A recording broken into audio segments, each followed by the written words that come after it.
tenemos que empezar hablando sobre si Jesús de Nazaret realmente existió. Con toda seguridad existió. Es verdad que ha habido algunos autores, sobre todo en el siglo XIX, un señor que se llamaba Bruno Bauer, que... ¿Sabes qué pasa? Que el agnosticismo y el ateísmo, con tal de... Es como una religión pero en negativo. Entonces, con tal de apoyar sus dogmas, pues incluso niega la realidad. En el caso de Jesucristo, hay más evidencias de la existencia de Jesucristo como personaje histórico que de Alejandro Magno, que de Julio César, que de Tiberio César, que de ninguna otra persona de la antigüedad. De hecho, en el libro pongo varios capítulos donde menciono las fuentes no cristianas, antiguas, que mencionan a Jesucristo, incluso atacándolo. Es decir, está Celso, que dice que Jesucristo era un farsante, pero que al decirlo lo que dice es: Jesucristo existió, Jesucristo se creyó él mismo o dijo que él era Dios, fundó una secta que le llaman los cristianos creyeron que él era Dios, creyeron que él era el Mesías, los cristianos dijeron, bueno, Jesucristo murió crucificado, los cristianos dijeron que había resucitado y desde entonces lo siguen diciendo. Eso lo dice Flavio Josefo, lo dice Tácito, lo dice Suetonio, lo dice Celso, lo dice emperadores en sus cartas. Hay unas cartas de Akbar V, que es un rey de Oriente Medio, cuando escribe a Tiberio. Existen multitud de evidencias de que Jesucristo existió y además pasó eso. Es decir, él se llamó a sí mismo Mesías, le juzgó Poncio Pilato, murió crucificado, y luego los cristianos, que eran la secta, le llaman secta, aquellos que lo seguían, dijeron que había resucitado.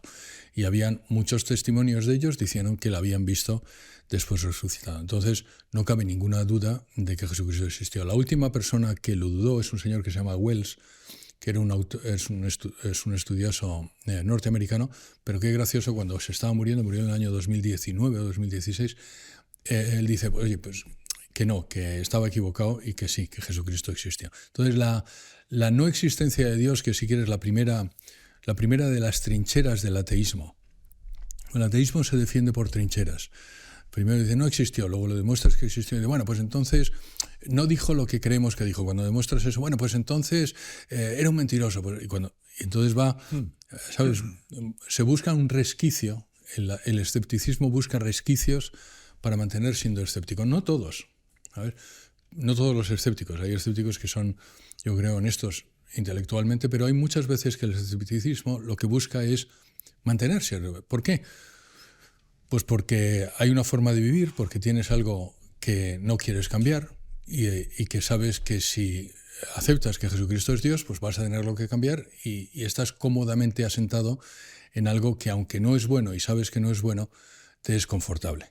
Vale. De hecho, yo creo que toda la historiografía seria se apoya en precisamente todas estas evidencias que comentabas, siendo la de Flavio Josefo y la de Tácito como las más rigurosas, porque de hecho gran parte de lo que sabemos del siglo I es precisamente gracias a ellos, y de la misma manera que se le aporta rigor y son sus documentos, sus escritos, los utilizamos como evidencias para ciertas cosas, pues cómo no para la existencia de Jesús, cuando ellos precisamente no eran cristianos y estaban en contra y hablan precisamente mal de él, ¿no? De hecho, ya te digo, en el caso de Flavio Josefo no habla mal de Jesucristo. Él no es cristiano, él es judío, es un judío que además... No, habla de él como un hombre sabio, ¿no? Sí, habla como un hombre santo. De hecho, dice que podría ser el Mesías. ¿Sabes? Lo que se llama el testimonio flaviano. Él lo dice de una forma tan convincente, perdona, sí, que muchas veces los ateos o los agnósticos han dicho, no, esto no es una interpolación.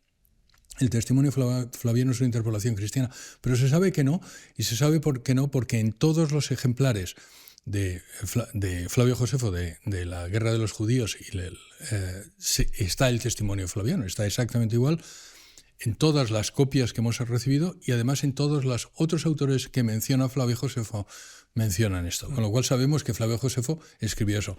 Y él es del siglo I. Él es un judío que se pasó, si quieres, al bando romano en el siglo I y además fue consejero del emperador, con lo cual estaba muy, muy cerca de los círculos del poder. Y el señor Flavio Josefo dice de Jesucristo que era un hombre sabio, que además nació en la época que tenía que venir el Mesías y que además posiblemente lo fuera. ¿Vale? Dice, y eso es lo que dice. Hay otros más críticos con el cristianismo, como el Toledot Yesu o el Talmud, que son textos judíos donde dicen que Jesucristo efectivamente hizo milagros, pero los hizo porque era un mago. No porque fuera hijo de Dios, no porque fuera Dios, sino porque era un mago. Y que era una persona que tenía poderes, pero poderes maléficos. Entonces, pero lo que viene a corroborar es que Jesucristo existió, que hizo milagros, que hubo seguidores suyos, que murió en la cruz y que dijeron que resucitó. Vale. Antes de empezar con el dilema de las alternativas y todas estas cuestiones, quiero, ya que has mencionado el tema del Mesías, ir marcha atrás en el tiempo e ir a la semántica, ¿no? A la definición de lo que significa Mesías. Y esto creo que es un argumento interesante porque muchos autores que son ateos lo han utilizado como para argumentar en contra de la existencia de Jesús como hijo de Dios, ¿no? Y es que la palabra Mesías significa, o sea, viene del hebreo y que significa algo así como ungido y es una persona que tiene como una misión especial, que está consagrado en aceite y demás, pero que no hace alusión tanto a esa figura de redentor celestial o de personaje divino. No sé cuál es tu argumentación para cómo refutar esta cuestión. Vamos a ver, el Mesías efectivamente, la palabra puede ser, y el concepto puede ser equívoco, o sea, puede significar varias cosas, pero sí parece claro, mirando a los autores del Antiguo Testamento, a los profetas del Antiguo Testamento, que muchos de ellos se refieren al Hijo de Dios, a Dios. Es decir, por ejemplo, cuando Daniel dice vendrá el Hijo del Hombre en Daniel 9, en majestad se refiere a Dios. Hay que recordar una cosa, Luis, y es que el pueblo judío es el pueblo de la antigüedad y el pueblo hasta ahora que es más furibundamente monoteísta. De hecho, es lo que les diferenciaba de los demás. Ellos eran monoteístas. Entonces, el concepto de Trinidad es difícil de aceptar porque, claro, ellos cuando hablan de Dios, están pensando en Dios Padre. Por eso, cuando Jesucristo se manifiesta como Dios, lo va haciendo de forma poco a poco. Va dando a conocer el misterio de la Trinidad poco a poco. Porque es de difícil comprensión incluso hasta ahora. O sea, San Agustín dice que no se puede acabar de comprender la Trinidad. Entonces, sí hay profetas del Antiguo Testamento que sin duda ninguna se refieren al Mesías como a Dios. Y hay otros que son dudosos, ¿vale? Pero, por ejemplo, también Isaías, cuando habla del Mesías, dice que nacerá de una virgen y dice que morirá en una cruz. Entonces, hay todo lo que se cumple en Jesús ha estado dicho por los profetas. Pero la definición completa de lo que es el Mesías viene por cuando Jesucristo se llama a sí mismo y aparece como el Mesías y dice, no, yo soy el Mesías, ese que estabais esperando, aquel del que habló Isaías, aquel del que habló Jeremías, aquel del que habló Malaquías, aquel del que habló Miqueas, aquel del que habló Daniel, y además soy Dios. Entonces, es en ese momento donde, digamos, se completa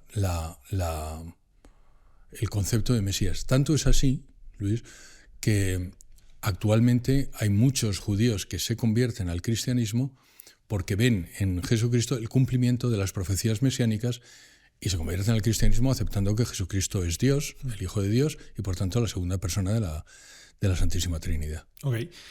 Y ahora vamos con el dilema de las alternativas. Tú planteas una serie de alternativas, ¿no? En caso de que, que tienen o que hacen alusión con Jesucristo, ¿no? Estas pueden ser que Jesucristo no existió, que no dijo lo que creemos que dijo, que era un mentiroso, que era un loco o que era Dios, si estaba en lo cierto, ¿no? De hecho, si lo piensas, yo lo que quiero es que la gente piense cuáles son las posibilidades. Porque solo hay esas 5. Jesucristo no existió, ya hemos hablado de ello y sabemos que Jesucristo existió. Jesucristo no dijo lo que creemos que dijo, es una manipulación. Vamos a hablar de ello.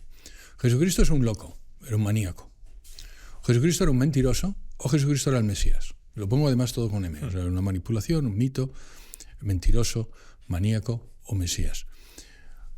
Sí existió. Ahora manipulación. que es, si quieres, una de las cosas que se suele decir, bueno, pero lo que lees ahora en la Biblia no es aquello que se dijo. Eso sabemos que no es cierto. Lo que tú lees ahora en la Biblia es aquello que se escribió en el siglo I. ¿Por qué lo sabemos? Porque ¿cuáles son las posibilidades para que eso no haya pasado? Que se haya escrito muy posteriormente. De hecho, antes se decía, bueno, pues los evangelios se escribieron en el siglo IV. Sabemos ahora que no es cierto. Los evangelios y las cartas de San Pablo se escribieron en el siglo I. ¿Por qué lo sabemos? Primero por el propio texto, porque el Evangelio de Lucas, perdón, si quieres, los Hechos de los Apóstoles son como la continuación del Evangelio de Lucas. Y el Evangelio de Lucas se escribe después de los Evangelios de Mateo y Marcos, ¿vale? Siendo el Evangelio de Juan, que es, si quieres, el que no sinóptico, donde no sabemos muy bien cuando se escribe. Se había dicho que se escribió después del siglo I, ahora sabemos que se escribe antes del año 70. Y ahora te lo explico. Pero los Hechos de los Apóstoles terminan. Los Hechos de los Apóstoles terminan cuando Lucas y Pablo están entrando en Siracusa.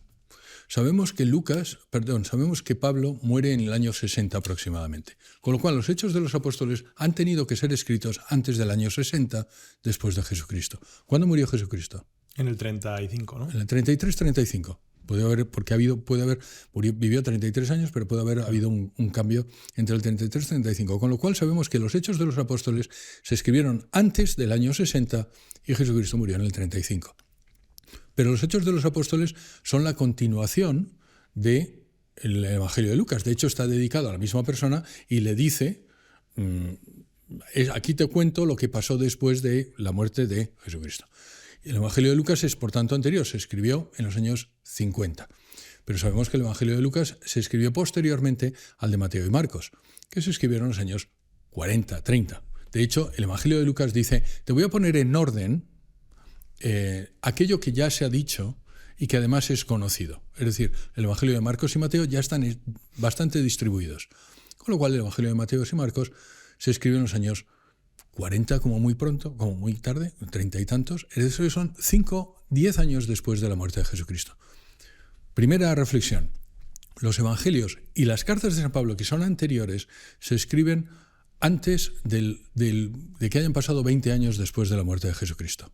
Es decir, ¿por qué eso es importante, Luis?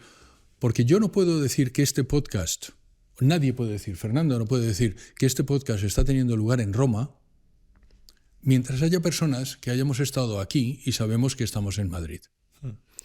Dentro de 200 años es posible, se puede mentir de esa forma, pero si eres contemporáneo, no puedes decirlo. Y las personas que escribieron sobre Jesús eran contemporáneas de aquellos que lo habían visto. Con lo cual, cuando dicen, y nació en Belén, alguien podría haber dicho, oye, que no, que yo sé que no, que nació en Egipto, pero nadie lo dijo. Y murió en una cruz, nadie se levantó y dijo, eso no es verdad, porque se escribieron delante de las personas que estuvieron al lado de la cruz.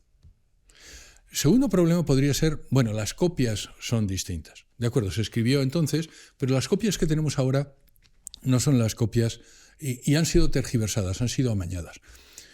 Vamos a hacer aquí dos reflexiones. La primera es interesante porque esto mismo es lo que decían los maniqueos a San Agustín. De hecho, San Agustín, las confesiones, cuando él pertenecía a la secta de los maniqueos, él decía, a mí me decían siempre que había habido escrituras que habían sido tergiversadas, pero lo que es gracioso es que nunca me mostraron ninguna.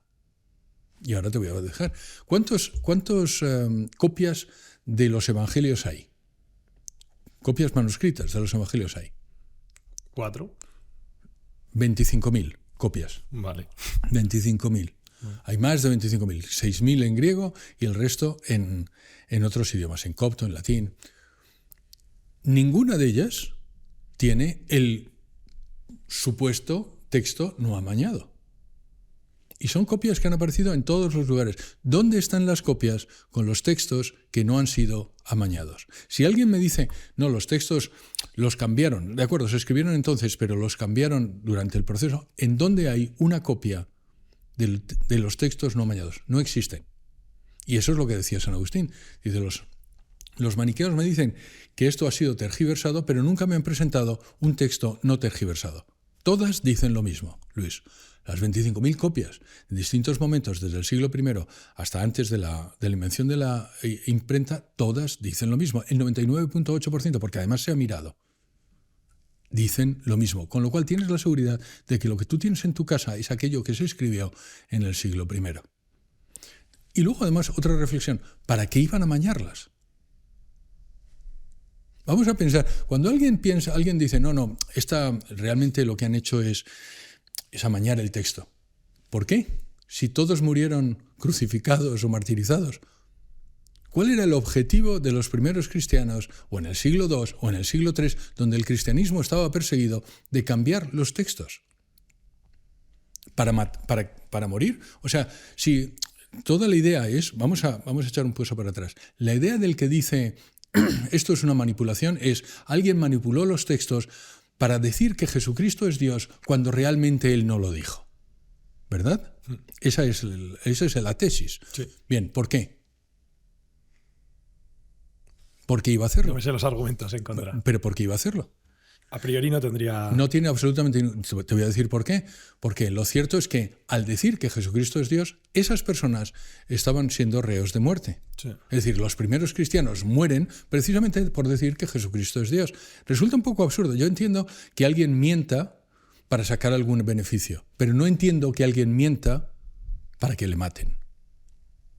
¿Lo ves? No es lógico. Al margen de que no existe ninguna copia no manipulada, al margen de que eso no existe, lo cierto es que no tiene sentido que alguien haya manipulado una copia para sufrir martirio.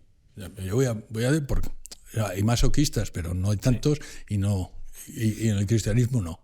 Entonces, lo cierto es que esa teoría tampoco tiene sustento documental ni lógico. Ni lógico. No hay nadie que tendría que haber hecho eso, y además, ya te digo, hay 25.000 copias y ninguna dice otro texto que la manipulación. Luego está la siguiente trinchera de los agnósticos o los ateos, es, bueno, de acuerdo, no ha sido manipulado, pero entonces Jesucristo era un loco.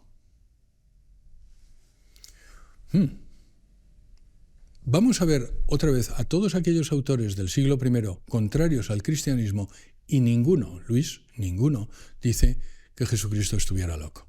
Ninguno dice, yo vi a ese tipo y era un demente. Tenía una actitud poco coherente. Ninguno. Gente que era furibundamente anticristiana, lo que le acusan a Jesucristo es de farsante, de mentiroso, pero no de loco. No de loco. Eso pasa por primera vez en el siglo XIX, una vez más. Hay un autor francés que se llama Binet Sanglé, que escribe La Folie de Jésus, que es una obra en 4 tomos, La locura de Jesús, y manifiesta que Jesucristo está loco.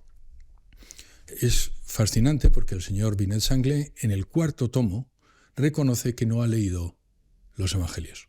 O sea, te has leído ya los 3 primeros, y en el 4º dice, pues no. ¿Y sabes por qué? Porque además es muy interesante, porque lo que está haciendo el señor Binet Sanglé es está intentando justificar su ateísmo. Él es ateo. Entonces dice, como Jesucristo dice de sí mismo que es Dios, necesariamente tiene que estar loco, porque Dios no existe. Puesto que, si te das cuenta, no es más que un a priori. Dios no existe, Jesucristo dice que es Dios, ergo, Jesucristo está loco. Y esa es toda su justificación. Lo que es también providencial, o si quieres, simpático, es que el señor Binet Sanglé, o quizás no es simpático, muere en loco, él sí, en camisa de fuerza. Él era un psiquiatra y muere, y además en el propio hospital que él dirigía. Él se vuelve loco y muere ahí. Otra de las cosas, entonces, por un lado, ninguna de las personas que vio a Jesucristo le acusó de eso. Por otro lado, esa acusación proviene de un interés, yo diría espurio, pero no es solo en el caso de Binet Sanglé, hay otros autores que le acusan también de estar loco y no se ponen de acuerdo en qué. ¿Sabes? Uno dice que es megalómano, el otro dice que es paranoico, pero entre ellos no están de acuerdo. Es decir, eso dice, y no son capaces de explicar en dónde está la locura. En el libro menciono otros autores que sí han hecho un estudio psiquiátrico de lo que se puede saber de Jesucristo, porque hay que también decir que los datos que tenemos son limitados. Tenemos los evangelios, tenemos poco más, Y estos autores, que no son algunos cristianos, de hecho hay algunos judíos, dicen, no, este señor, Jesucristo, no demuestra absolutamente ninguna traza de incoherencia cognitiva. Es decir, este señor es completamente normal. De hecho, hay alguno que dice, es la persona más deliberada que hemos conocido. Es decir, no parece que nada haya hecho Jesucristo que no tenga deliberadamente una intención. Con lo cual no es loco, no es un mito, no es una manipulación. ¿Podría ser un mentiroso? Tampoco. ¿Por qué? Si tú ahora me martirizas y me pegas, yo soy capaz de confesar que me llamo Antonio. Pero lo que no voy a hacer es mentir para que me martirices. Yo puedo mentir para evitar ser martirizado, pero no voy a mentir para... ¿Y esto qué quiere decir? Que Jesucristo, cuando estaba en la cruz, o los cristianos cuando estaban en la cruz, o siendo decapitados, o siendo apedreados, podrían haber dicho hoy que no, que era mentira, que Jesucristo no resucitó, que el cuerpo está allí, y os voy a enseñar dónde. O no, Jesucristo no dijo. Ninguno de ellos. Ninguno de ellos. Entonces, lo que hay que pensar es, hay algo sorprendente, si te das cuenta, cuando alguien le somete a tortura a otra persona, lo hace ¿por qué razón? Cuando tú sometes a tortura a alguien, ¿para qué? Yo no suelo someter a... Vale, pero si lo hicieras, ¿para qué? Bueno, pues para extraer información. Para extraer información, para que hable. Para lo que sea. Para que hable, ¿verdad? Para que te diga lo que sabe. Sí. ¿Correcto? Menos en el caso de los cristianos, que nos someten a tortura para que nos callemos. ¿Te das cuenta? No quiero que digas lo que... No quiero que digas que Jesucristo es Dios. No quiero que digas que resucitó. A todas las personas que le someten a tortura es para que hablen, para que digan lo que saben, con una excepción, a los cristianos, a los que les torturan para que se callen.